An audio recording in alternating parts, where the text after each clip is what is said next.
let's now jump in and create some animations for the order detail screen.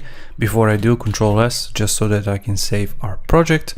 So what I want is to jump into the design tab, hold my Alt key and make two copies. So like this, and maybe you can locate where this one was, if you can align it with it like so. And so create one more copy down below like so. Make sure they are the same height. And for this one, what we want is to select card 2, card 3 and align them to the top with the card 1 like so. And the card 1, we are going to hide it so it's not going to be visible. And we want to update the order detail because we removed it from cart. So what I want is to locate my calculator, and it's 2429 plus 98, and it's going to be 2527 now.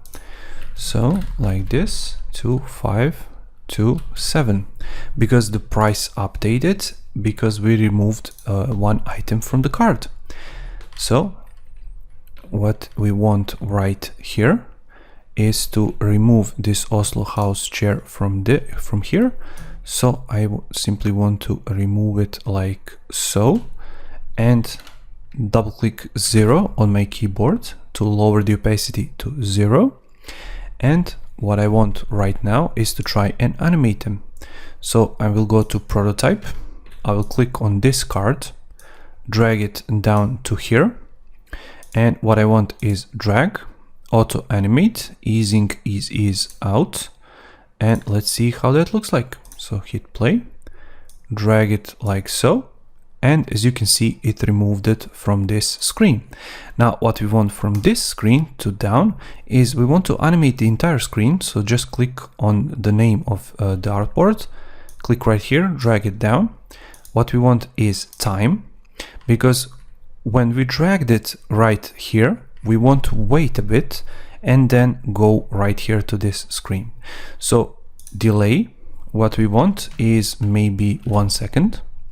Auto animate is the action, ease out is the easing, duration is 0.3 seconds.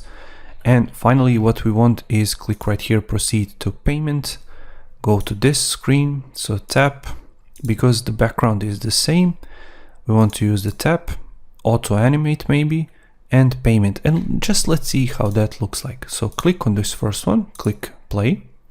So when I removed it, let go, it will wait 1 second and then move these two up into position. And as you can see, total has updated as well. So just hit play one more time, see how that looks like. So pay attention to the total, it's 2651. And when I do right here, and as you can see, total updated right here, and now we have just these two items in the cart.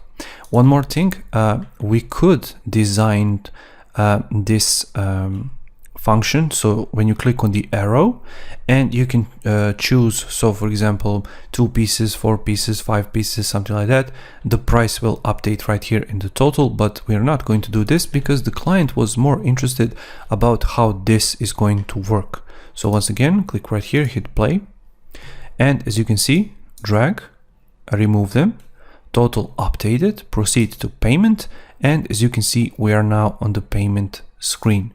And let's quickly just make the adjustments on the payment screen as well.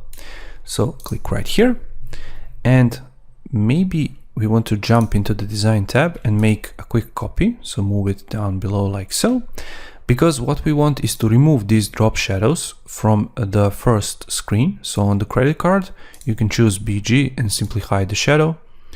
Do the same for the PayPal. So card BG, remove the shadow.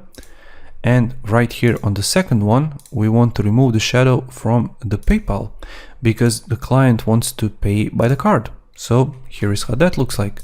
Prototype, once you are here, you can select the arrow and go back here. So tap, instead of auto animate, we will choose transition. Instead of the dissolve, slide right, because we want to go back to this screen. And what we want, so we want to update the total, but maybe we want them to go, either give them the option to go from this screen or to go from this third screen. So in case or if you choose to go from this third screen and just have 2 items, you want to update the price, but I just want to make them like so. So maybe I can click right here, drag it from here, tap, auto animate, ease out, so that's fine.